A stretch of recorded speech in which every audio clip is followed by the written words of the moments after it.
What did happen to the last 10? I ran away with my life, fast forward, never turn back again. It's kind of funny that the more we pass time, the more we need to set the rewind. And 19 was the year I had to leave you, but now I'm seeing all the signs. Is this really happening? I can't believe it's true. I'm just as surprised as you. Is this really happening? I can't be too sure, but one day I'll be yours again.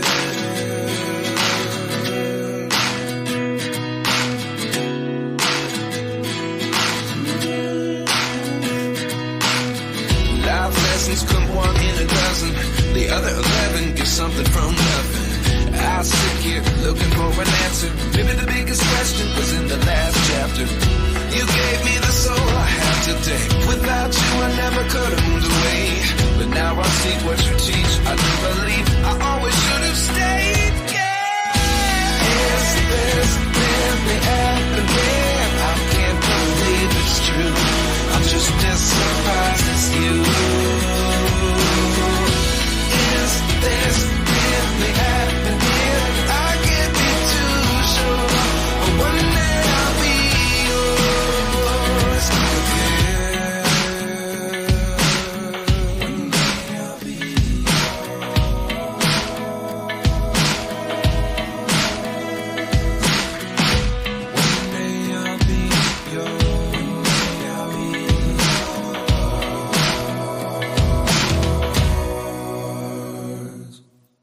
Life lessons come one in a dozen.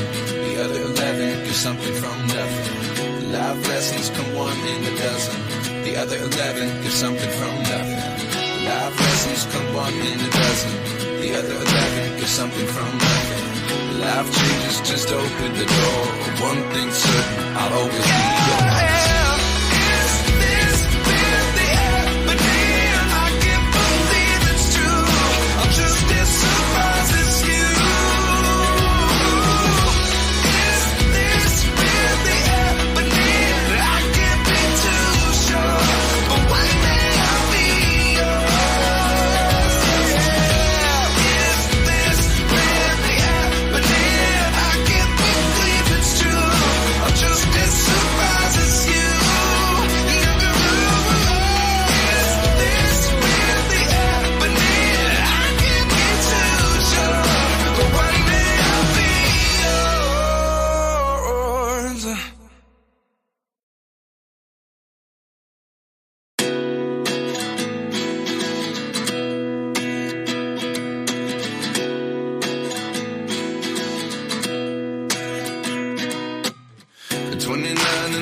Myself wondering what did happen to the last 10. I ran away with my life, fast forward, never turn back again. It's kind of funny that the more we pass time, the more we need to set the rewind. And 19 was the year I had to leave you, but now I'm seeing all the signs. Is this really happening? I can't believe it's true. I'm just as surprised as you. Is this really happening? I can't be too sure, but one day I'll be yours again.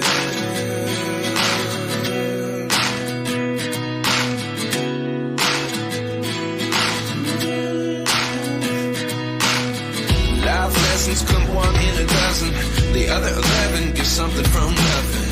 I sit here looking for an answer. Maybe the biggest question was in the last chapter. You gave me the soul I have today. Without you I never could have moved away. But now I see what you teach. I do believe I always should have stayed. Yeah. Is this really happening? I can't believe it's true. I'm just as surprised as you. Is this really happening? I can't be too sure, but one day I'll be yours again. One day I'll be yours.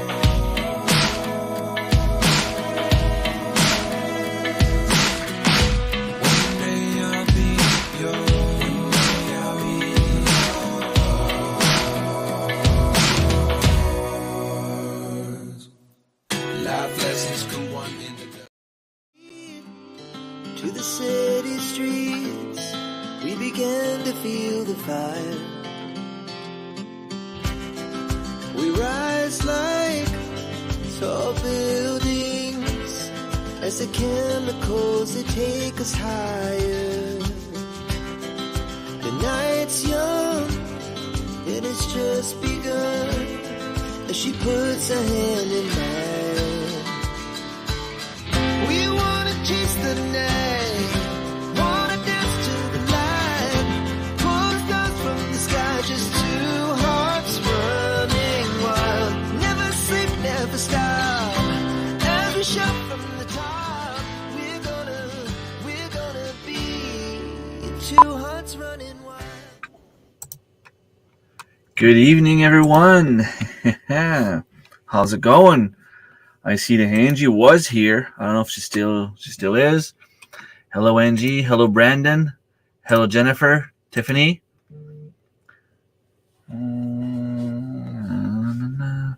Hello, Tina. Long time no see. Yeah, you have the ability to give away 10 memberships per month. I figure, and I enjoy it even more when it's new people winning. No offense to the people that are usually winning, but it's giving me a chance to promote my channel some more.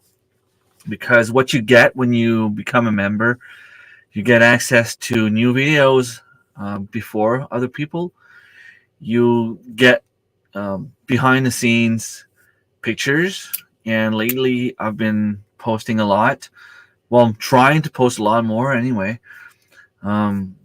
Sometimes I'll be posting some members-only videos. My goal is to make some members-only live stream, but I don't like the way that YouTube promotes that part, because everyone has access to the live stream, but only the people that are members are allowed to comment in the live chat. But to me, that's not good. Why would you limit people, especially when you're a small channel like I am? I mean, let's face it, I have barely 100 views per video. If people can't chat, they're not going to stay. I'm not going to get the watch time. I'm not going to get the views. So I'm still trying to figure out a way to do like members only live streams, but not in a way that everyone can see it. So I think the only way to do it would be to have an unlisted live stream and share the link as a community post for members only. I don't know if that would work. That's what I have in mind anyway. Yes, congratulations, new members. I enjoy seeing a bunch of new people. You're welcome. That is a second account I had that I was hoping to be able to start a foraging channel.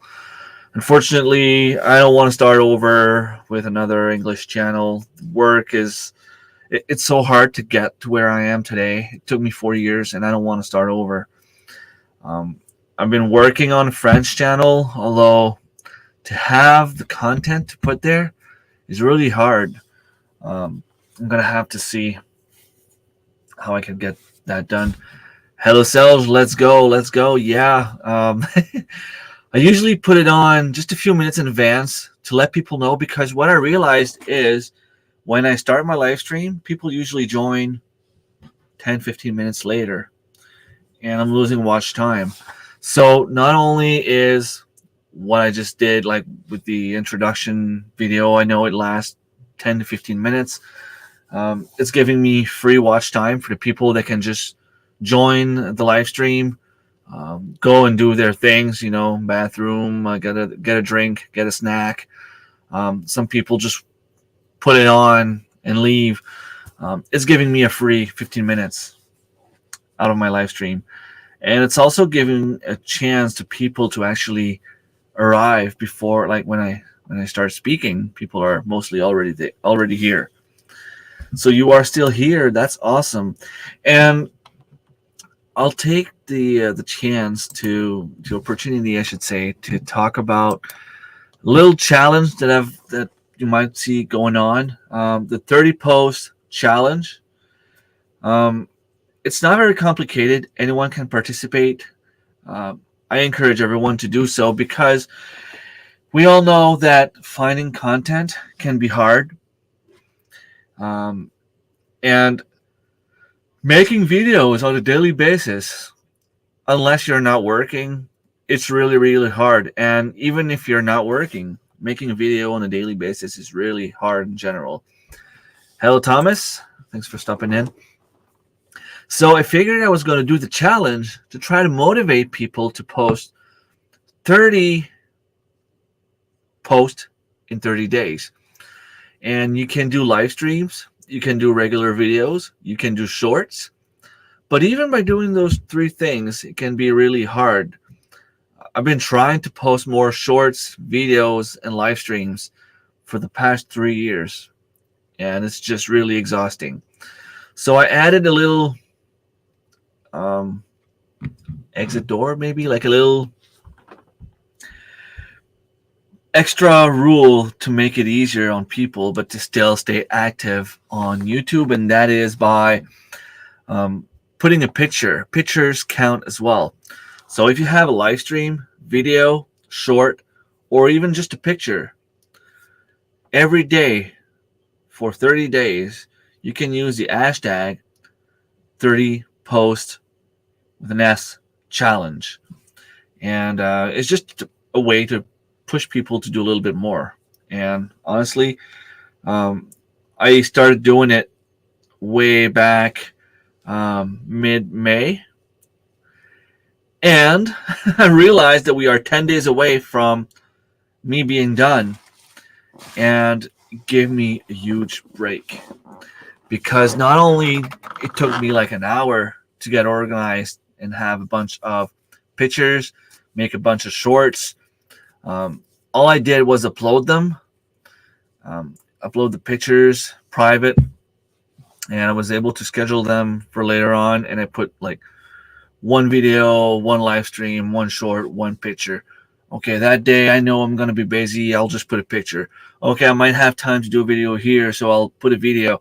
I filmed a couple of videos on the same weekend, on the long weekend. It's supposed to be raining this weekend here. I think I have 2 more videos that are ready to be edited. I might have time to do that this weekend. I also finished my garden. Well, at least the one here. Well, maybe 95% finished. The garden itself is finished. All the garden beds, they haven't all been taken care of in terms of weeding and stuff. But, if there was something that was dead, I removed it. If I had plants from last year that didn't survive, I removed them.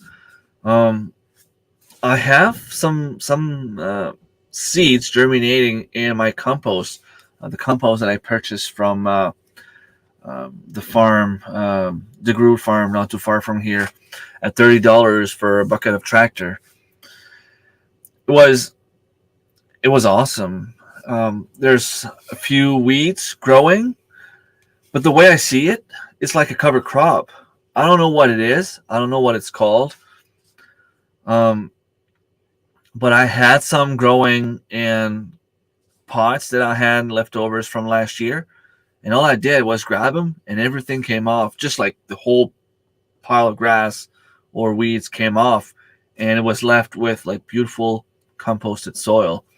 So all I had to do was put a little bit more rabbit manure in there, mix it all up, and it was ready to plant. And Selge, I noticed there's 1 more black pallet, and since you told me to go and get them, I will go and pick it up tomorrow. I have 4 or 5 at the moment. That would be 5 or 6. If you ever need them in the future, other than this year, because I will be using them, but they're here, and you can just let me know. I'll bring them to you. But until then, I will put them to good use. They're plastic pallets, and okay, do I have a way? Yeah, I should be able to show you quickly. Let me try to find a video, or all good. Yeah. And the one extra we had was drilled on the chicken run that we had.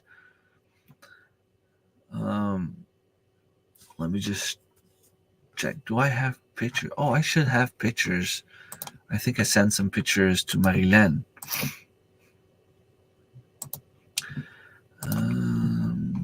Let me find it.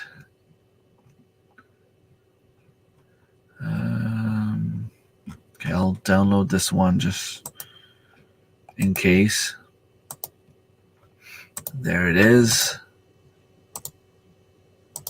Oh, I sent the same pictures like 4 times. Huh. Weird. Okay. Weird. No, that's impossible. Okay. I'm just talking to myself, looking for those pictures.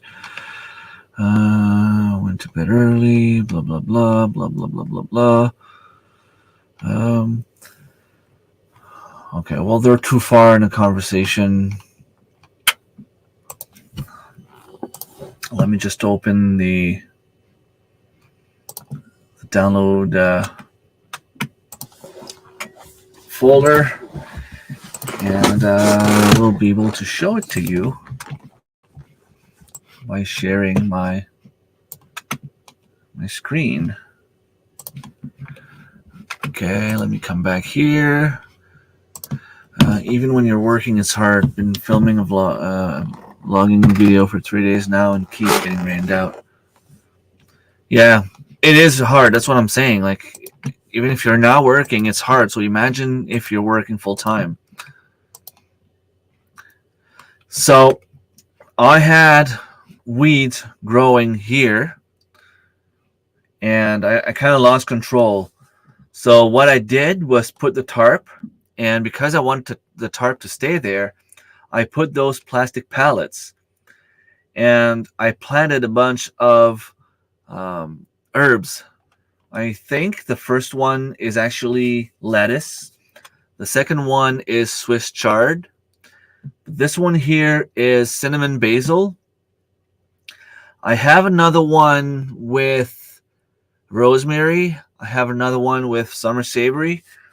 And I have another one with, I have the seeds here, blah, blah, blah, blah. I don't remember the other one. Probably oregano. I have one with oregano. Parsley. I think I have parsley also. And I use those pots. This one here was used. This is part of a stacker pot that I have. I put them like this. I still have enough sun. This was the pictures were taken later in the evening, and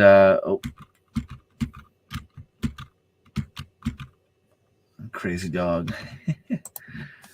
Did I download the wrong thing?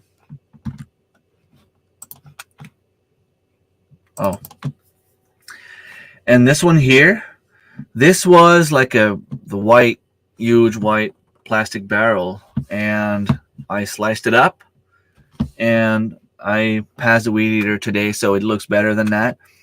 Those two ones have asparagus in them, so even if the weeds take over in a few years, I should still have asparagus in there, and I might even be able to transplant them somewhere else if I need it.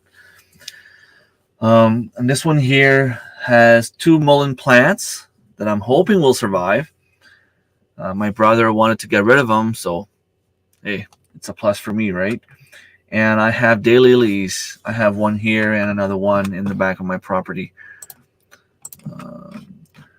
So yeah, those pallets are very handy, I find, for a garden, because it's putting weight on my tarp and also allowing me to grow some more food, herbs, lettuce, and so on. My garden and home is done. But when I said 95%, it's because I have maybe 6-7 containers that are still empty. I still need to put some soil, compost, and plant something in them. Purchased 2 basil plants. It was a plant sale at the provincial hospital for the last 2 days, and it's for mentally ill patients. They're doing some like fundraiser at the same time as actually learning, which is very good for them. Who doesn't like gardening, right? And if you're suffering from any mental illness, gardening is good for you. So they plant the seeds, they grow the plants, and then they sell them, and it's giving them a little bit of money to do more activities at the hospital. So I purchased 2 basil plants, one type of blue strawberries. I don't know the name of the variety. I have no idea. I just know they're blue strawberries. And what else? There's a 4th one. Strawberries. More asparagus. So the first aisle I planted strawberries. That one you already knew about. I planted cucumbers where I have my tarp. I have my tarp going for 3 aisles out of 6. Well, out of 7, because I still have 3 open aisles and the one that's, condemned for this year. So the first one had strawberries. The second one is full of cucumbers and some zucchini plants. So even if it grows big, even if there's a little bit of weed going through the little holes, it should be fine.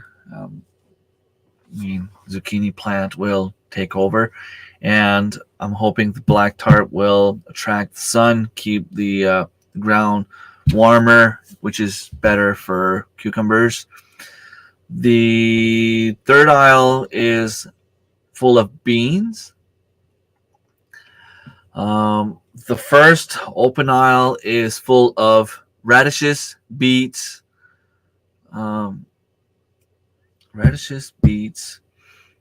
potatoes, skizets, I think it's called, or skirrets.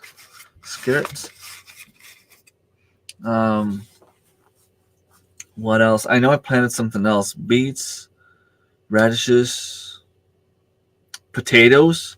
I have a couple of potatoes, corn in that aisle. Planted like 3 corn wide and maybe like a dozen long. So I should have like 36 corn growing. I have one full of zucchinis and squash. I don't know why. For those of you who don't know me, I think I have a squash issue. I love squash and zucchinis. I also planted peas and a bunch of herbs. I have some lavender growing. Today I went out and I had an old pack of lovage seeds, which was supposed to be 50 seeds. And it was probably like 1,000 seeds. I planted some last year. They never sprouted. Or maybe they did, and, by bringing everything outside, I just forgot about them. So I figured I was going to throw the seeds all over the place. So I have some around all my fruit trees. I have some in a few garden beds where the plants have died. I'm just hoping that I have at least one plant, one seed germinating. I want to plant lovage everywhere. You didn't miss much. I was just talking about the 30 post challenge, which simply is that if you participate in the challenge, and I'm challenging you, Jennifer, you can do it. All you have to do is post something every day for 30 days. It can be a short, a live stream, a regular video, or simply take a picture and post a picture. I have about 1/3 of my posts that will be pictures only. Good evening, Jane. Yeah, Angie, how's the hand going? Last Sunday, I usually have little live streams on Sunday mornings. I didn't last Sunday because it was the last handball tournament of the season. I'm the coach. My two youngest are playing. And even though we didn't win, I have to say that I am very, very, very proud of my team. Um, we arrived at the tournament. It was the regional, and just to put a little perspective on what's happening here in the Atlantics, we have what we call the Acadian Games, which is for French people, the Acadians, and they have like it has to be school teams. They have this tournament at the end of the season, and for us, it was last weekend for a bunch of different sports. There's soccer, there's handball, volleyball, basketball. There used to be softball, but I don't think they have enough teams anymore. Track and field. There's also what else? Frisbee. And we have delegations from different part of New Brunswick. There's also one from PEI, one from Newfoundland, and one from Nova Scotia. I mean, obviously, the teams from Moncton and St. John, Fundy are usually the strongest. Even though they don't have a lot of French people, they have way bigger schools than we have. And whoever wins the regionals is representing the delegation going to the Acadian Games. And usually the kids that go there have a blast because it is a full week after school is done. And what happens is you arrive there on Wednesday. You have like a bunch of leadership activities, breaking the ice. You get there, you just have fun games, get to know each other, get to know the delegation, get to know other people from other teams. Even for coaches, it's fun because you get to meet a lot of people. And then on Thursday morning, you usually have one game of your sport. You have another one on Thursday afternoon. And you have a third one on Friday morning. And then Friday afternoon, you get the semifinals and the finals on Saturday. And then track and field starts. And you have medals for, the winners, first three places. Every night, there's a different activity. It could be a band playing music. It could be a dance. It could be inflatable amusement park. It could be a circus. Anything like that where, the kids go and compete, but at the same time have fun and make new friends. You spend the whole week there. I mean, it's a week where kids want to be. They want to be there. They want to enjoy it. They want to have fun there. But in order to make it there, you have to win your regionals. We knew that Campbellton was going to have a strong team because they were the provincial champions. They won pretty much every tournament they went to. And when I say they were winning the tournaments and the provincials, they were crushing everyone. They were from another league completely. They were all grade 6, which were 11 and 12 years old kids. Going on 12, or they had just turned 12. My team was mostly kids that turned 11 or were going to by the end of the year. So they were a whole year older than my team, except for my daughter and my niece and one other kid. We lost against them, 30-4, 30-1, 30-5, pretty much all season long. We got there, the kids were defeated before we even started. And I told the kids, I said, okay, you might not think you have a chance to win, and I get it. But we're here. Let's have fun. Let's show the parents that we had fun this year, and let's give them emotions. let's bring the emotion into this game. And of course, we started the first game against the big team from Campbellton, which we lost. I think it was like 32-6. But then we played against another team. We won. I think it was like 13-7, which is still pretty equal game. It was just a few goals ahead. We played against another team. They beat us, but there's weird rules where you can only have one team per school, and that team was from the same school as another team, and they didn't count. And they beat us by a goal or two. Like, it was always good games when we played against them. And then we played against the last team, which ended up going in overtime. Kids should be playing for fun all the time, and no score kept. Points take away the fun.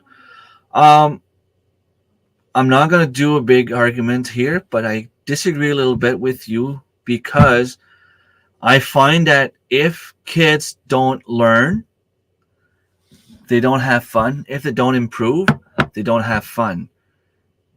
When I was a kid, playing for fun meant that we were trying hard to win. You might lose, and honestly, we lost our share of games this year, but the kids learned a lot, and they were motivated to do better every single game. And if you don't have scores, you don't have the best coming from those players. The last game of the round robin, we played against the last team. It went to overtime. They scored, but it's not like golden goal like it would be in hockey. You played a full overtime. It was an extra 6 minutes, 3 minutes, halves. They scored, we scored, they scored, we scored. They scored with about a minute left in the game. They took the ball, and they started making pass in their own end.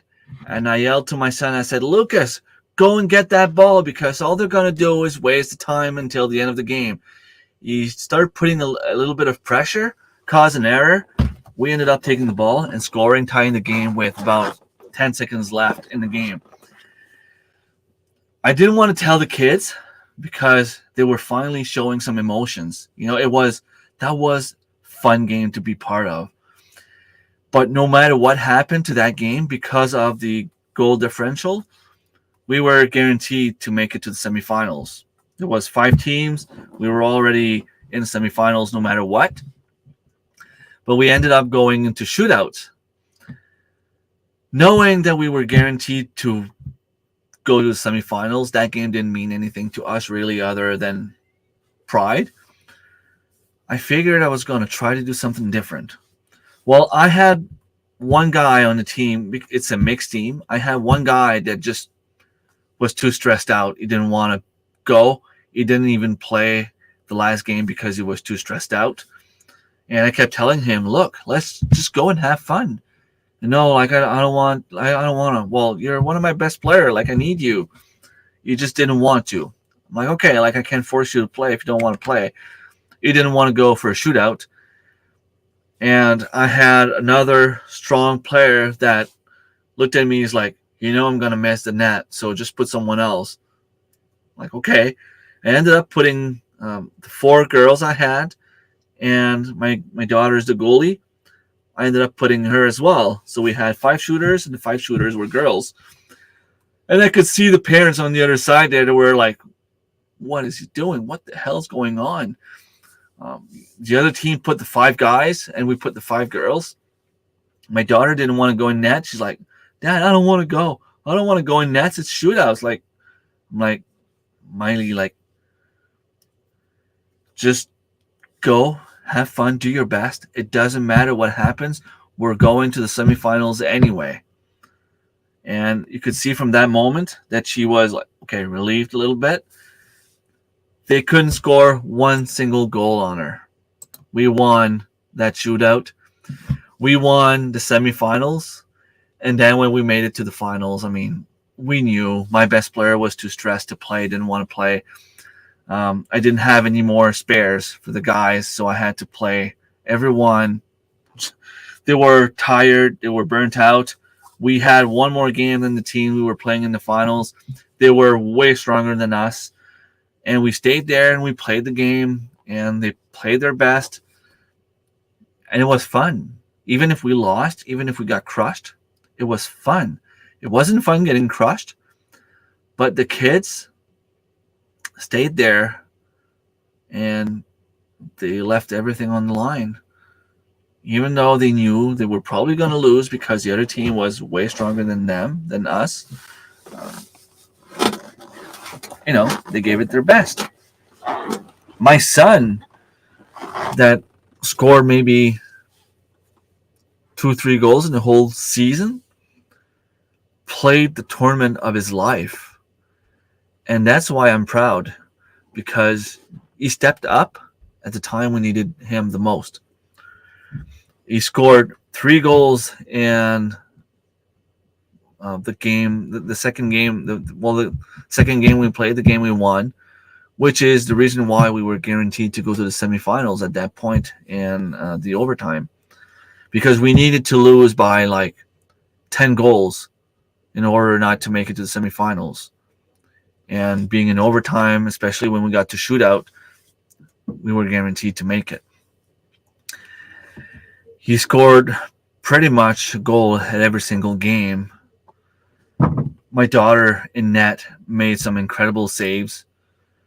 She ended up being in net for 9 shootouts in the whole tournament. Only 1 goal. 1 goal. And you're pretty close. You're at about 7.5 meters, which is, 8 yards. You throw the ball as hard as you can to try to score. And the 1 goal that went in, I mean, I didn't want to argue with the ref. It was pointless. They didn't see it. I could see the ref's face. She was looking at the net when the shot happened. But if you step over the line, it's no goal. The ball goes back to the goalie, and the player stepped over the line. And I mean, I didn't make a big deal out of it. We lost like 30-4, 30-3. It didn't mean anything at that point. It's just for my daughter, I was able to tell her that, hey, like, don't worry.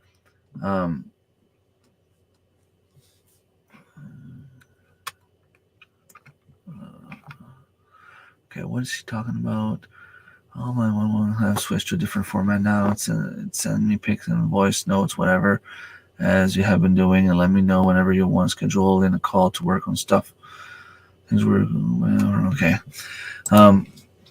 So yeah, my daughter was incredible in that, and the fact that there was just 1 goal and it was not supposed to count, it was a good motivation for her. Like I told her, I said there was only 1 goal and it shouldn't have counted. So how can you not be proud of your kids that played their heart out? They gave me a lot of emotions. The adrenaline was going up and down the whole day. Even if we lost, there wasn't one complaint. Nobody on the team said, well, I don't want to play anymore because I hate losing. Everyone was just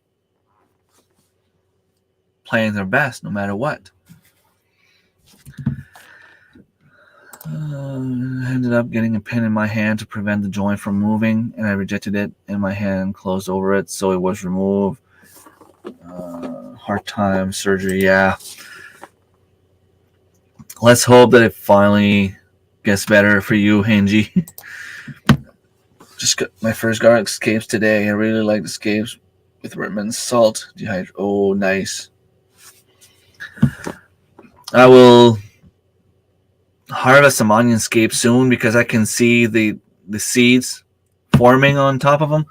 And the funny thing is, those were like the onions that didn't really do much last year, because you plant a bunch of onions. I planted about 400 onions, and out of those 400s, there was probably like 350 that were big enough for me to harvest. The other 50, because I wanted to put the tarp on top of my garden to remove all the weeds, I just put those onions with my shovel and put them like behind me. Took the soil, put them behind me. They're still alive. They're still growing. I'm just gonna go and cut the green part, dehydrate it, and you know, make some spice or powder. And I love cooking with that. I hope the other parents appreciate the time you spend and encouragement. Yeah, I think they do. Most of them said thank you at the end of the season. And I mean, the team had 9 players, and 2 of them were mine. So it gives 7 more players. One of them was my niece. I think they had fun, and I think it gave them a chance to show that they're good athletes. The thing is, with that sport, especially at that age, I find that the kids in grade 5 usually tend to be like a lot weaker, and it's not as an insult, but when they get the next year, they play again the next year, they're like a whole new player. My niece last year, I wasn't the coach, but she was basically a bench warmer. Um, she wasn't. I mean, I don't want to say she was bad. She wasn't bad, but she was struggling to throw the ball properly. She didn't take her place. She was shy. She wasn't playing much because whenever she wasn't really helping the team. But this year, she picked it up. Like, she improved amazingly. Every player from every team that came back for a second year, they're like 5 years older all of a sudden on the play, like on the game. It's crazy. I can see my son playing again next year and being like this whole new player, because that's what happens. My niece was just, the weaker player last year, and she improved to the point where she was one of the best player in the province. Definitely. She could have made any team in the province. I think she could have played on the provincial team if there was one. Probably. So, yeah. We ended up making some money at the last tournament, because even though it was the regionals, which is not organized by us, we were able to organize the little canteen.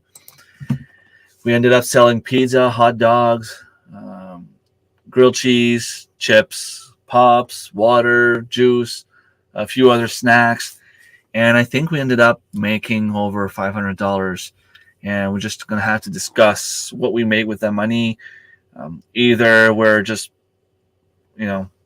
paying the registration for every kid, or making a donation to school for sports next year, or maybe even just buying a hoodie for every kid that played, just so that they have something to remember. We'll see. We don't know yet. But I ended up, planting everything in my garden. The week was busy after that. When I got home Sunday, it's crazy. When you play, you're full of energy. Even if you're tired at the end of the day, I find it different than just coaching. You don't realize how draining coaching can be. I mean, I've played 5-6 games in a weekend.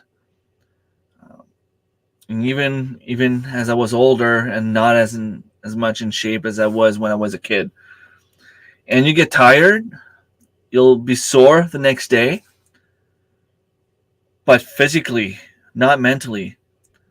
But when you coach, it's like all the ups and downs of adrenaline, all the interaction you get throughout the day. You have to, I'm not going to say deal with the parents, because, they weren't hard to deal with. But, the interactions with the coaches, the other coaches, the referees, the players, everyone that was organizing the tournament.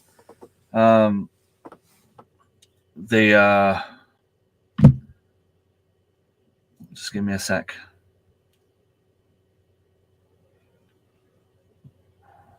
my heart does weird sometimes, and I'm gonna have a monitor to get myself checked.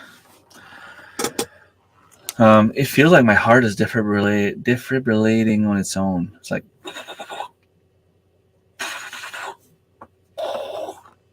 then it stops. And it's warm in here, so that might be why. Let me just take a sip of water.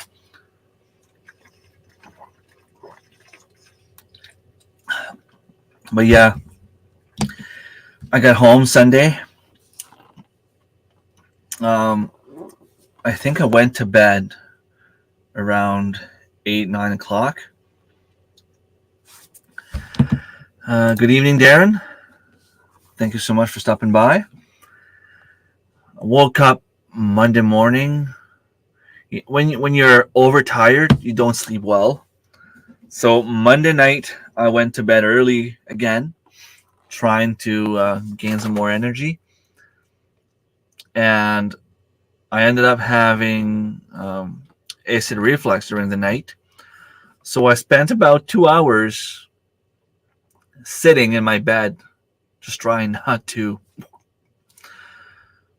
So the week has been hard on my body. I'm tired, but I was able to get some rest Wednesday and Thursday. Yesterday, I had an appointment with my doctor, just regular stuff, checkups, refills on my medication and things like that.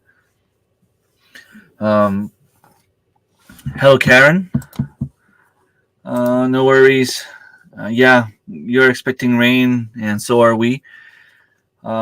Tomorrow morning, I'm going over the community garden. It's finally happening. I get to plant my stuff. They tend to push stuff away because back in the days, they always said that you had to wait after June 15. But it's getting warmer every year. We usually don't have frost after 1st of June, or if we do, it's only like by 1 or 2 days. We had our last frost last Sunday. So as soon as we saw that we were getting our last frost Sunday, I start planting. I mean, the seeds are in the soil until they sprout. They're safe. They just start sprouting like Wednesday. So I keep pushing them and asking them to plant earlier because peas, lettuce, kale, spinach, some other plants need to go in the soil early. Radishes also, some of those plants need to be in the ground early in the season because they don't like the warm weather. But it's happening tomorrow. It's a little bit early than June 15. It's a week early, actually.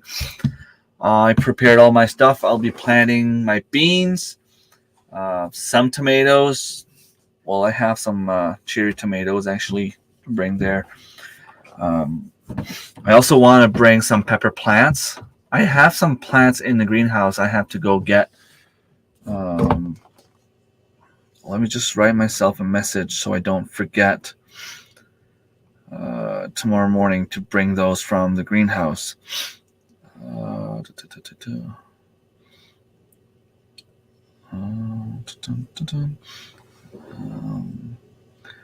Pick up plants from greenhouse at 7 and 10 a.m. So I will have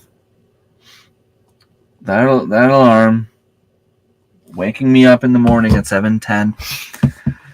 So I'll have a few peppers, a few tomatoes, like I said, some beans, my onions, some lettuce, my carrots. I plant my carrots there. Zucchinis and squash are going there as well. For some reason, they managed to win over the weeds. And I have 165 feet long aisle, which is about, 1.5 to 2 feet. The way it's done, they have like those two little strips and the big little bump in the middle. So I usually just take everything and bring it inside and make myself like a 2 feet wide aisle so I can plant more stuff. And I'm hoping to be able to plant more carrots this year. I have the carrots with the tape, so I'm hoping to be able to plant like 4 carrots wide instead of 3. I usually just plant 3 and go like the long way. I'm hoping to be able to make 4 and go all the way until I'm out of carrot seeds. I'm not ignoring it. I talked about it to my doctor yesterday, and I told her, like, I know a couple years back you told me that it was probably just my anxiety, although I feel like I've been controlling my anxiety a lot more lately. I'm taking tea, chamomile tea, lemon balm, and things like that to help me relax. And I don't get palpitation if I drink pops or coffee or anything like that. It's just like at random times I'll get like, and then I just feel like dropping. So I just let it take over and figured, if my heart stops, well, there's nothing more I can do. But I usually tell someone around, okay, just give me a second. I'm not feeling too well. Usually after 5-6 seconds, it goes away. It happened to me a couple of weeks back, like 2 weeks ago, where it lasted for about a good 15-20 seconds. So my doctor wants to have me checked. Thing is, it doesn't happen every day. So if it doesn't happen every day, it's hard for them to really see the problem. And I want to get back in shape. I want to do like Tracy from GHAN141 is doing and go for a jog. But I'm afraid that if I push myself too much and I have an underlying condition that I don't know about, that it might be bad. But I want to get back in shape. So we'll see. I'll wait to see the doctor. I'm still going to play softball a little bit because it's not really running too much. And I'll see how that goes. The rhubarb that I got from Eugene is doing great. I was able to plant some all over the place. I even gave 2 pieces to my aunt, and I forgot to ask her how it was doing. The one I brought from my father-in-law last year is doing great also. And the seeds I got from Darren that I planted, and I thought that they were pretty much all dead, I see 3 of them coming up already, and it might be more, but they're just maybe too small to show up yet. I have at least 3 of them, so they're doing great, and I want to let them grow. So I'm not going to harvest too much. I have a question though. The stem that produces the seeds, is that stem edible also? Or just the stem from the leaves? More. Yes, always more. You always want to plant more. I'm kind of glad that I'm not in Shed Wars because I don't have 2 aisles this year. I only have 1. I will not be producing as much food as I was in the past. I'm just hoping to have a moose tag and doe deer tag. If I can have at least one of those, I'll be fine. But we're kind of running out on the meat. I have more chickens than I did last year. Last year I had 40 chickens, 6 turkeys. I took 8 turkeys this year and 50 chickens. I lost just 1 chicken last year, and I think I didn't lose a single turkey last year, which is kind of cool. And I got them last Saturday, and I could already see this week as I was feeding them. I was, I don't have them here. They're on Sarah's property, and every day I go to feed them, I can already see a difference in their size. They're already growing. Hello, Dave. Thank you so much for stopping by. If the chest symptoms last longer than a few minutes, if they last longer than 30 seconds, I will go to ER, but they never last more than 5 to 10 seconds. And it's not really that my heart stops. It's just that it goes like, I feel like something's not squeezing, but it's like it's trying to get out of my chest. And I don't know. It's weird. And then I just like, okay, I'll just have to stop, let myself go. Whatever happens, happens. And then after a few seconds, it gets back to normal. The 15-20 seconds one was a little bit more stressful, but I was standing up and I had to sit down. And as I sat down, then it was doing better. Bridget gets to go for moose in the Yukon this year. Wow, that's awesome. I'm wondering if I could get one of you at some point to apply for non-resident moose here. Problem is, it's really expensive, though. That would be the only issue. But as a guide, I have my guiding license, and I could bring you along, get a moose if you wanted to. The rhubarb is doing great. That's awesome. So glad your rhubarb is good. I cut that seed stalk. As soon as I see it, I feel it zaps energy from the plant. Okay. Is it edible though? I'm just wondering if that stem would be edible. If it's edible, I would pick it up. If not, I would hope for seeds. Let it go to seeds and get some seeds, and then maybe cut it. I'll bike 10K and did not have a heart attack or get winded. I passed my test. Awesome. Yeah, the only problem, Darren, is I don't know how much it would cost. I think the tag for you for a non-resident is like in the $400 or $500.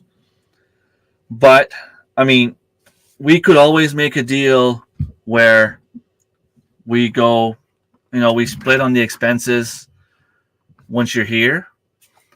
My dad has a trailer. He will probably be willing to bring you along and come hunting with us. My dad usually doesn't want to take the meat. So it would probably be something like 50-50 on the gas, which is not that much. We only have 5 days to hunt anyway.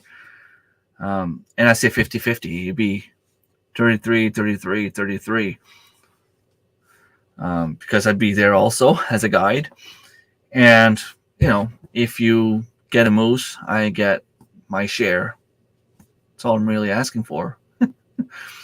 But here, you're pretty much guaranteed a moose, which is kind of cool. I mean, I keep saying it every time I talk about it, but it's like 80 to 85% success rate every year. There's the people that buy a tag just so that they think they save a moose.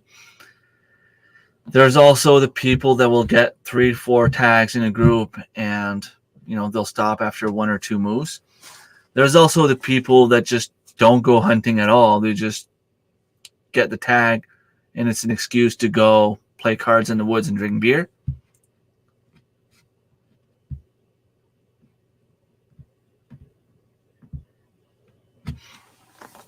And there's always that odd one person that will stick to the same spot and just not get anything. But if you drive around, chances are you're going to see a moose at some point. You don't know if the seed stalk is edible. Well, I'd be willing to try it out and let you know. Seed stalk is edible if you don't let it go to seed. Once it starts, it gets more wood, it seems. But it would still be edible. But I don't eat it raw. I would cook it in strawberry jam or something. I can see that my apples around here, well, the apple trees I have around on my property did not blossom too much. I only have one that's full of flowers. But last year, all my trees were full of flowers, and I didn't get a single apple off my trees. So I don't know. the one that I had to spray with um, pesticides because it was basically dead isn't producing much flowers, especially not on the bottom. But I want to let it, rest for a year or two regardless because I sprayed and I don't want to be eating that stuff. My chums are doing great. They survived. My red currant, black currants, and white currants are doing great. My grapes, I have some grapes that are doing awesome. Um, I have some strawberries that are doing great. I have my comfrey is growing like crazy. I will be cutting some flowers, and there was one little tiny baby, and I picked it up and brought it way behind on my property. So hopefully it'll start spreading back there. The big one is probably too big now to even dig. Um, Hello, Drops. Thank you so much for stopping by. I don't even look at my apple tree. I always assess the damage in the spring. I always walk around. Well, for one, I want to know what died and what survived. Because if something died, chances are that I'll try to replace it. If I have a rhubarb growing somewhere and it doesn't make it, I'll be looking at some other rhubarb around to put there. Either cut one root somewhere, or if I have strawberries dying at some point, I might be replacing them or anything like that. But there's also the fact that I just enjoy being outside in my garden. I just enjoy going out, walking. I've been seeing bumblebees for a while, and I saw my first honeybee today, actually.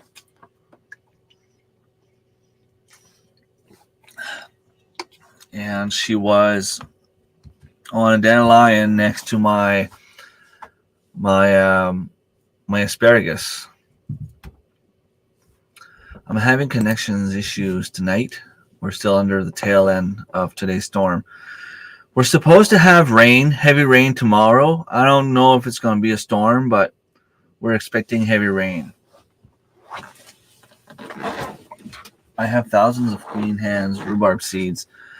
I'm probably going to go and spread some all over the back of my property, especially the spot where I don't want to mow the lawn. I also have one chive plant that I want to plant somewhere in the back. Plus, I have a few ones in containers. Well, in containers, in small pots that I want to transplant also. And I'm guessing I'll be able to take some of those bigger pots, and once they're full of soil, I'll be able to put some chives in them. I was going to say something else, and I forgot what I was going to say. My weather says rain all day tomorrow and supposed to start early morning. Yeah, and it's going to suck to go to the community garden in the rain, but it has to get done. I have to do it.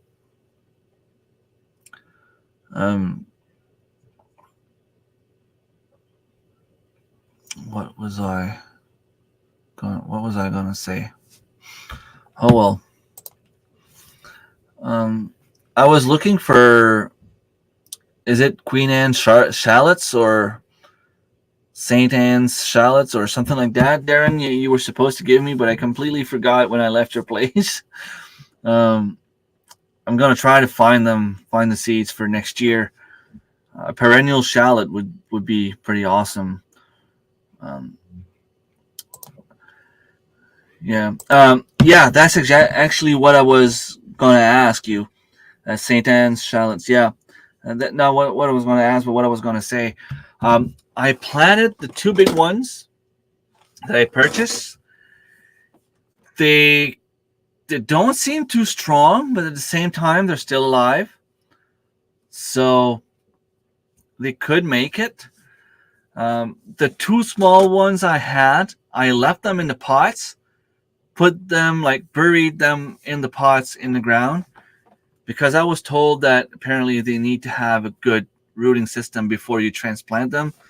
They're a little bit like cucumbers in the sense that they don't like being touched in the roots, in the root part. Um, but they're still doing great. Um, I I found one goji fruit and I tried. I don't know. I don't even know how it was possible that it was actually on one of the bush. Um, yes, it's Darren, not Derek, but it's close enough. I'm sure he doesn't mind. Um, and the one fruit that I had was, I mean, it's pretty cool. It has a little blueberry sweetness to it, but at the same time, like a little bit spicy, like pepper. I find. So I don't know. I can't wait to try like a handful of them and see. Hopefully, I get there at some point. Um, I'm gonna have to go to the nursery at some point and get my male sea buckthorn shrub. I have two females, but they're still doing good. I purchased two American hazelnuts last year, and only one of them survived. So I might have to order one more, and that might happen next spring. Um, my gooseberries are going like crazy. Even the ones that I have hair grafted, I mean the leaves and the fruits are still growing. So I'm guessing the energy is still going up the plant, and that's a very good thing because that means that I will be able to transplant them soon. It should be another 2 weeks before I hit the 2 months mark on the gooseberries, so it should be fine at that point to remove the balls and transplant them. We'll see. Love it, Sheets. You missed the start of my live stream. I had a pack where it says about 50 seeds, but they had to be over 1,000. And I tried to grow them inside last year. They didn't make it. I'm hoping that some of them make it. I planted them all over my property, around every single fruit tree I had, where I had dead plants from last year in my garden beds. I removed those dead plants and planted some seeds.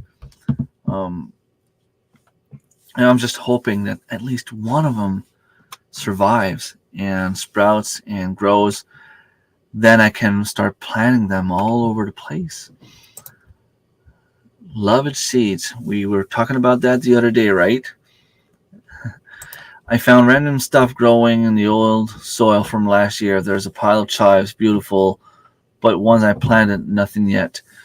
Chives will come back every year, and they can spread. I find that they won't spread like crazy, but you might find a few patches here and there, a few plants here and there, which is kind of cool. I have 3 or 4 growing on the front of my property. I just don't want to harvest them because that's where the dog goes for his poop. But I will transplant it in the back of my property somewhere, and hopefully in a year or 2 I'll be able to eat them. I found wall strawberries here, small. Yeah, they're very small. I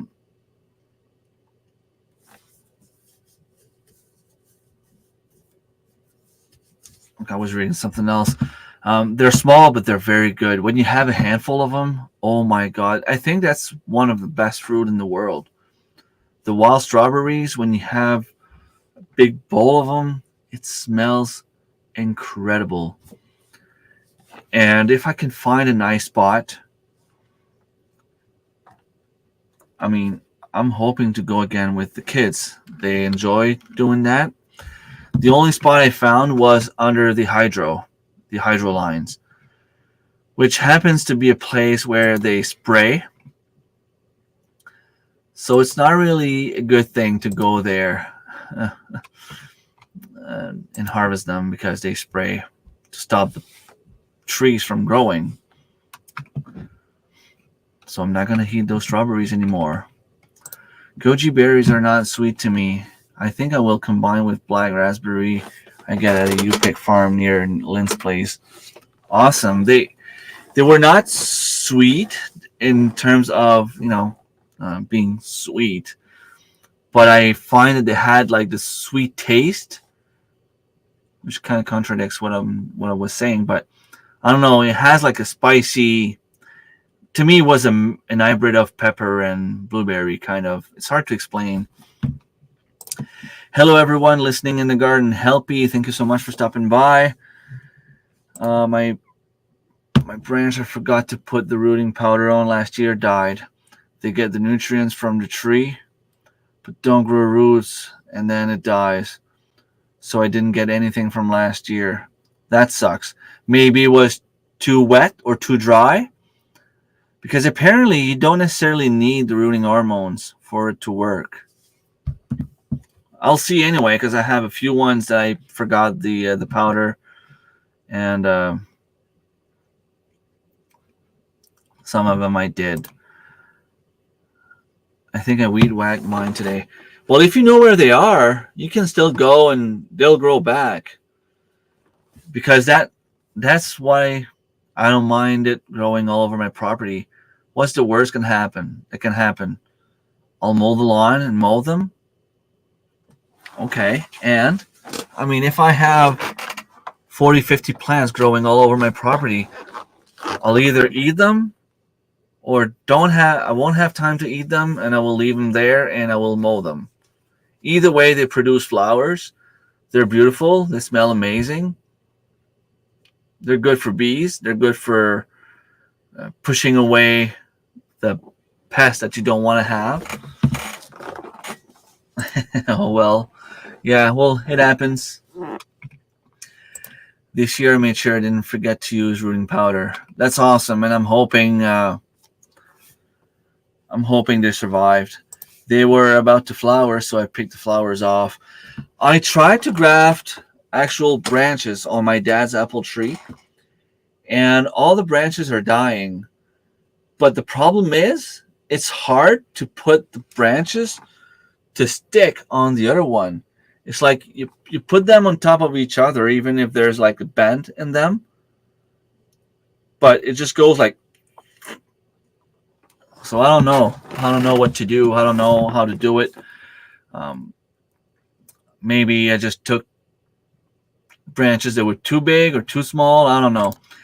CR, hey, thank you so much for stopping by. Hope you're having a nice evening and hope you're growing like crazy. Going to dig it up and put it in a bucket. I found all kind of stuff growing in awful conditions and thriving.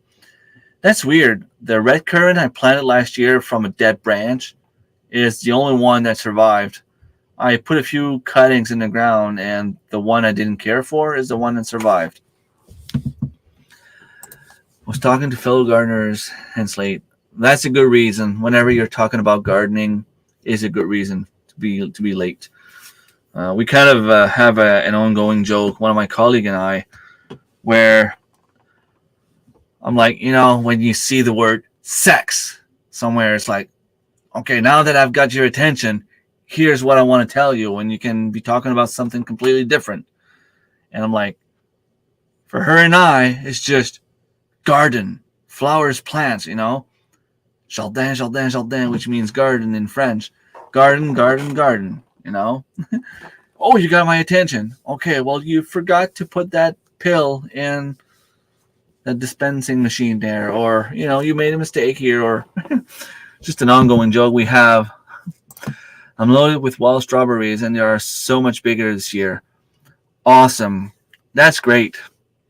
They are so good, and they make the best jam and jelly. They're so good. Old lady yelling at me about something. That happens? Hello, Marilyn. Thank you so much for stopping by. CR saying hello again. I'm trying to think if there's anything else for me left to plant. I know Serge was saying that he still has some space on his property. He was struggling with golden rods for the longest time. They were just popping up everywhere. And we could go there, three of us, like Serge, myself, and one of Serge's friend, remove all the weeds from the garden, and the following week it'd be full of weeds again. So we got someone to come with the tiller, till the soil where you want to have the garden. A few came up, but not as many. You got that person to till the garden again, and he did that 3 or 4 times, and it seems that it's really doing the job. It's really doing great. So he has, like, I don't know, maybe 40 feet, 50 feet wide by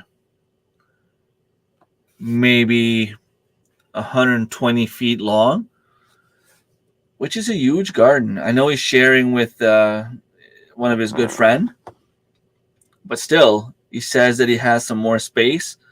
So I might go there tomorrow with a bunch of zucchini plants, and worst comes to worst, I'll just shoot some zucchinis to the neighbors and everyone in the street, and my parents, my sister-in-law, my chickens, my meat chickens, my turkeys.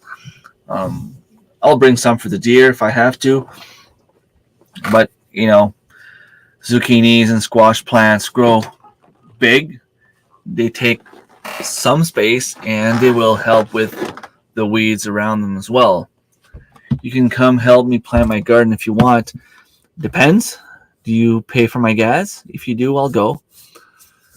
I have to go plant the community garden tomorrow morning.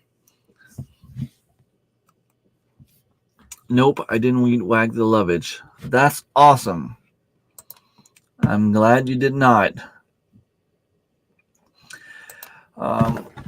It's kind of tough because at the community garden, there's a lot of people growing stuff that they don't know anything about, right?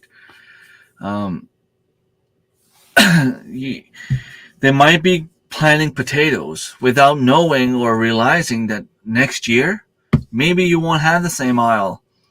Maybe someone else will. And, you might have potatoes popping up everywhere. You don't want to plant cucumbers if you're in the middle aisle because it spreads. It crawls. So you might end up having a bunch of plants on the other person's aisle. So I try to go with squash and zucchinis that don't necessarily grow too wide, too big, too. I have to make sure I don't forget those seeds. No, but I have to find my pack first. Or I planted them already. Maybe I planted them already. Yeah, volunteer plants, but you have to keep in mind that next year there might be someone else taking your spot. You need more than gas money? The ferry as well? Pay gas and ferry, and I'll go help you.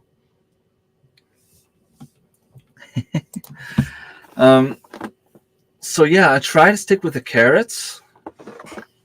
Some tomatoes, like the cherry tomatoes, squash, zucchinis. I'll have a few pepper plants. Onions. Those are things that will not spread. Zucchini and yellow squash are bush plants. Exactly.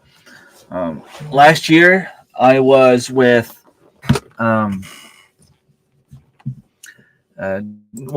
next to a good friend of mine. So I told them, plant what you want. They were on the edge, and then it was me for 2 aisles.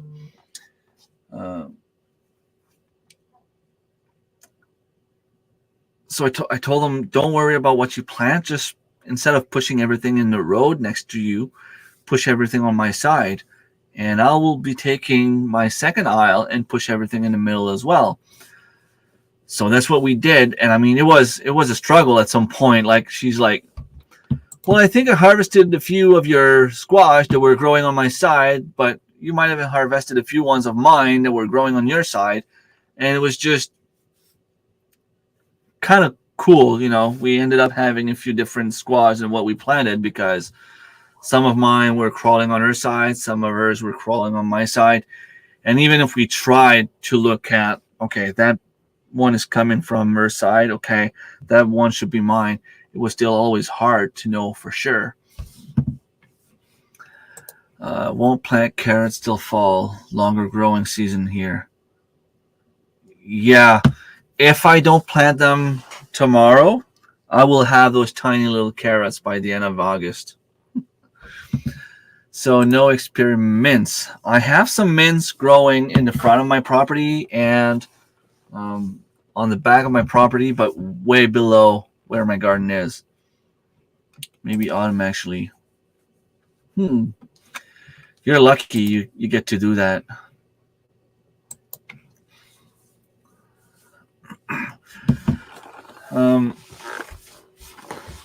Try to think what else I'll be planting. I have some celery in my greenhouse. I might be buying a few more from the nursery.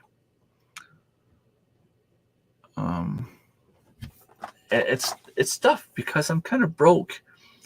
I mean, I have some extra money, but it kind of has to go towards feeding the animals. So for the next few weeks, like, I'll be on a strict budget, at least until early July. And I'm on vacation, so I will be saving a lot of money by not going to work. It's kind of crazy, but you know, when it costs you $150 of gas bi-weekly, that takes a huge cut on your paycheck. And not going to work, being able to stay home, I will save $150.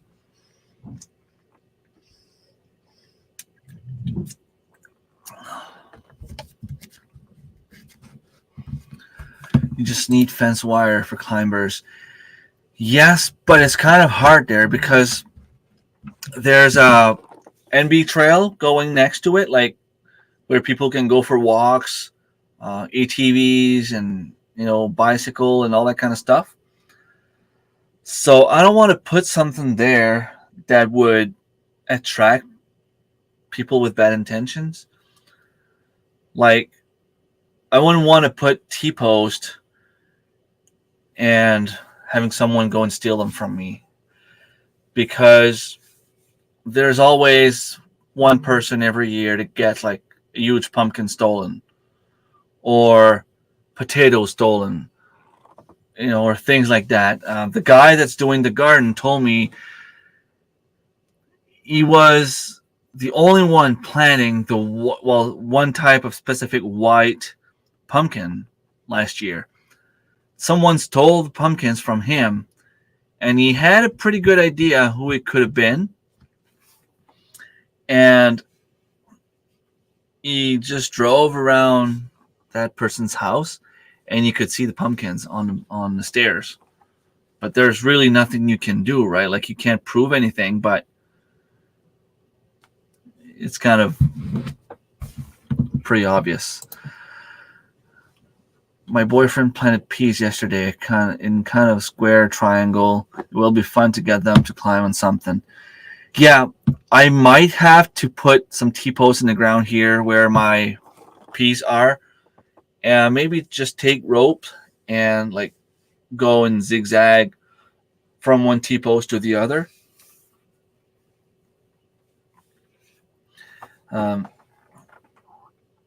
Just because I want to have the beans growing on something, and I might be doing the same thing with my cucumbers. I already have the T-post planted, so it might just be a matter of putting the ropes. Maybe you will climb on it. I don't know. I'm hoping anyway. I'm hoping it does. I think I have a trellis system here that I purchased last year from Amazon, and I just never used it. I'll take it out and see what it actually is. Finally getting the sun to go along with the rainwater. We are getting a lot of sun. We are actually in a no fire zone right now where we're not allowed to make fires because it's too dry. Um, which, in my opinion, is a little bit early because we've had rain last weekend, well, last Saturday, and it hasn't really been like super mega warm and humid. It was just nice, between 15 and 20 Celsius. But anyway, we're going to get rain tomorrow, so it should fix the problem, and it should also help a lot with the plants. Because let's face it, you can water the garden as much as you want. There's nothing better than the rainwater to feed your plants. And I'm sure after the weekend, I'll go out and I'll look at all my sprouts and everything will be bigger. I remember going on vacation for a week and coming back and everything exploded because we've had a few days of rain during that week of vacation. Try planting next to the house then. The thing is, the community garden is not in my place. So those are, I try to plant the things that will not climb because of that. I'll see what I can do if I have a small, nice trellis system. But I might need them just for the tomatoes, just to make sure the tomatoes grow properly,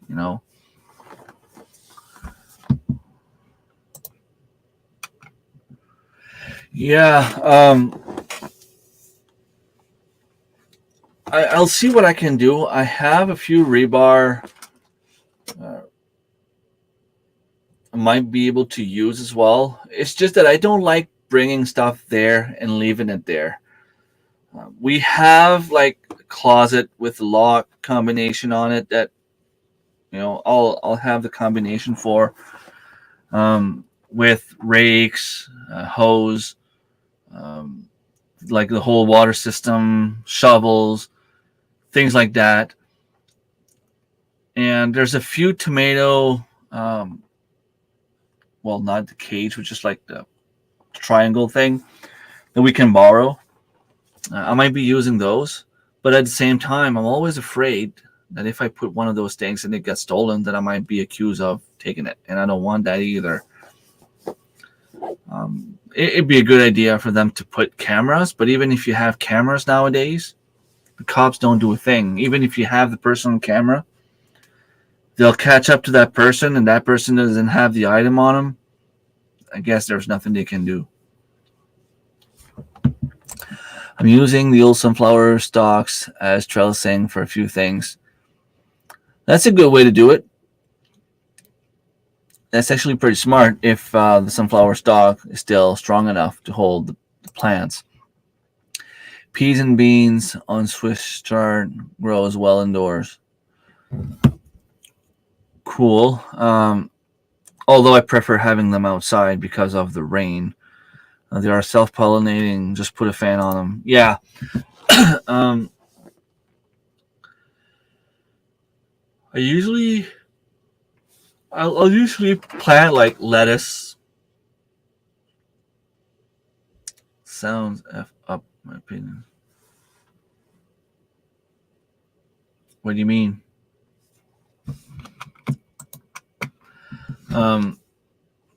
But the thing is, community garden is free. All they're asking us to do is remove the weeds. And, at the end of the season, I just remove all the dead plants. And it's also a good way for me to see if I have any more vegetables hanging around that I might not have seen. And sometimes I'll get a few small like zucchinis and squash that are just not ready yet, but I can still cut them in pieces and give them to my chickens.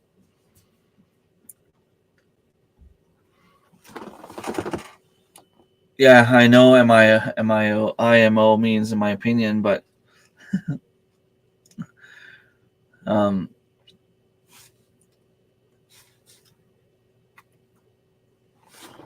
will I will enjoy that place as long as I can because I mean they have one of their big like the big company in the village that makes like a donation by taking their trucks like their they go get the compost and they're getting it for free because it's for the community kind of thing. They have someone to bring it to the community garden, and they have someone else that volunteers to go with the tractor to till the land and put the compost and all that kind of stuff. So everything's taken care of. When I get there, the aisle is ready. I just plant my seeds and harvest when it's done. They even started planting apple trees and raspberries and camrys, blueberries, and things like that. Although I don't think they realize just how bad raspberries will spread. Although it's not a bad thing, and I'll have a few raspberry patches at my place as well.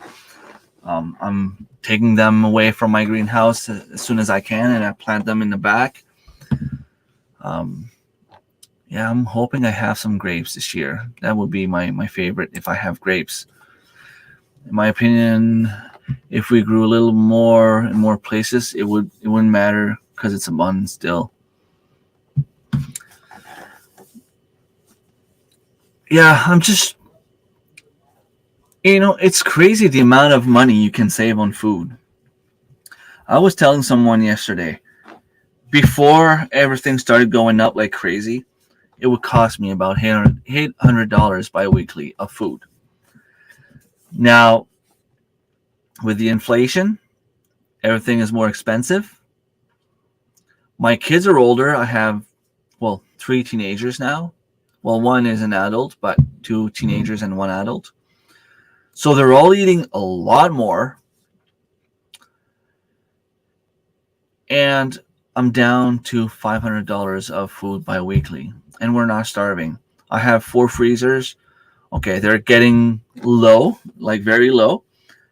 But once I do my chickens, I have 1 freezer full. I do my turkeys, I pretty much have a 2nd freezer full.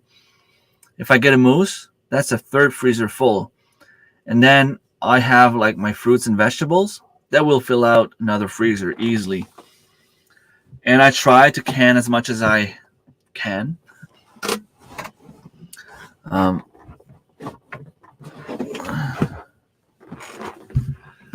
Going to Bathurst tomorrow afternoon, finally after 2 months to get groceries. I'm checking the fruit plants. Is there anything you want me to look for at Canadian Tire and Walmart?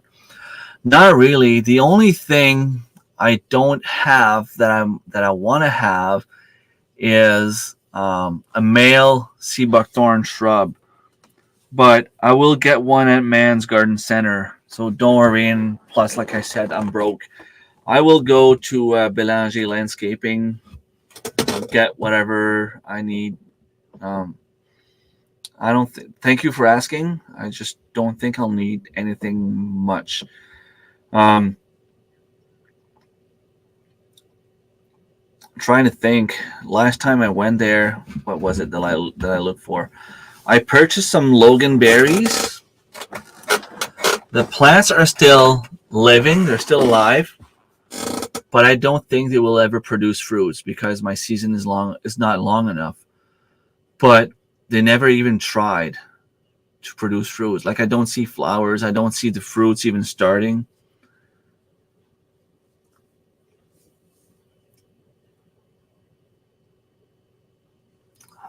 I thought I could hear something, but I'm just going crazy. Love moose. Haven't hunted one in years. Yeah, moose is like one of the best meat ever. There's not much fat. Tastes good. It's red. You get a lot on a moose too. Like you can share with your friends and family easily. I think I prefer deer because we don't get to eat deer often. But if I was to eat one type of meat for the rest of my life, it would be moose. Definitely. Let me just go check something. Simply because I want to support my friends.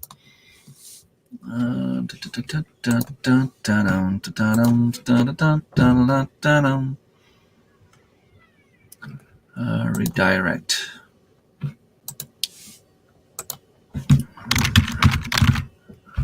Oh, it was right there. So once my live stream is done, you will be redirected to Scott at Rambling with the Brums. So he's usually on for about an hour on Friday nights.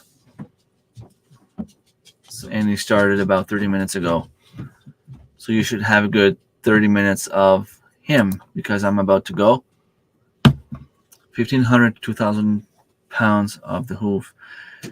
Yeah, that's a very heavy animal. Last year, it got 657 pounds of meat. Well, I was splitting one third. My dad and my brother took 1/3 together. I took 1/3, and we give, for the price of the butcher, 1/3 to Jack and Lindsay from Wren's Homestead. I wonder if they went through it, or they probably don't have much left. I'll have to ask Jack. The thing is, in New Brunswick, moose hunting is a draw. You have to be drawn, and you can apply for 10 years before you get a tag. I've heard some people applying for 29 years before they even had a tag. I'm sliding out, Remy. Thank you for earlier too. Take care. Take care, CR. And thank you for coming. But I don't get it because we have so much moose around here. We're probably one of the region in the world with the most amount of moose. But thing is, a lot of people want to hunt them as well. So if everyone starts hunting, I guess we could see the population go down. But if you get your tag, you're almost guaranteed to get a moose. That's insane. That is huge. The one we got last year, I still have the antlers here, and I don't even know where to put them because I don't think I have any wall strong enough, or I would need to find a beam, but I don't know where my beams are. And, it's like 75 pounds, just the antlers, the rack. It's like 75 pounds easily, if not more. It's huge. And right now I keep hitting my knees on it, and it's in my bedroom. All right, well, it's been fun. It's been nice. I will let you guys go, and I will redirect you to Scott at Rambling with the Brooms live stream. We are just barely south of Bear Country and a bit further still for moose. From what I understand, bear is pretty good. I want to hunt bear as well. If I ever get a chance to see one and I have a tag, I will take it down and I will eat the meat. Whole days we used to cut them up and put on pack mules. Wow. Crazy, eh? All right. Well, thanks for watching.